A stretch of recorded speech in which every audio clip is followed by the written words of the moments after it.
the Civil War remains the war that has killed the most American citizens to this day, and it's not even close. And Henry Stout's great book, Upon the Altar of a Nation, A Moral History of the Civil War, analyzes it through a lens of moral meaning. What does the Civil War do to the U.S. project? Well, as he looks through it, he argues that it functions as a sort of sacrificial moment, not unlike the way that the life of Christ and his death functions in Christianity. You even have a martyr king in the form of Abraham Lincoln. See, when people go to war and die, you have to have a reason.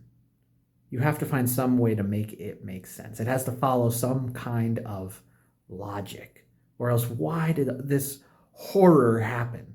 Our land destroyed, our brothers and sons and fathers and cousins and sisters and mothers dead. Why?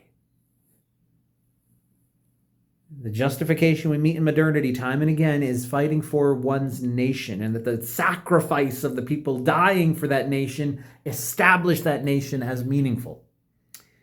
If, as Max Weber puts it, the meaning of a state, the definition of a state is maintaining the monopoly on violence in a particular territory, then it is precisely in the making of war that a state reaffirms itself.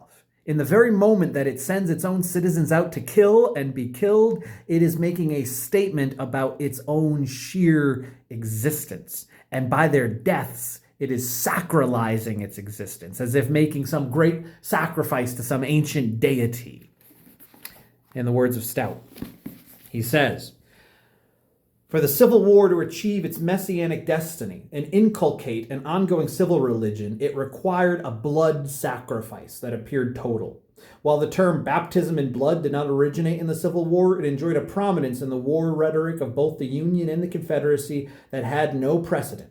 Speakers and readers came to accept the term literally as the lists of war dead continued to lengthen and civilians watched their lives and properties being destroyed by invading armies. Without the shedding of blood, there can be no remission of sins." The letting of blood was seen as the establishing of the nation, and that's what the Civil War really was two nations rivaling to decide who would control the state. Would it be the South, who understood their nationhood to be bound up with slavery, or would it be the North, who refuses to let the South leave because that would be to undermine their identity as a nation? Who must die to establish the nation?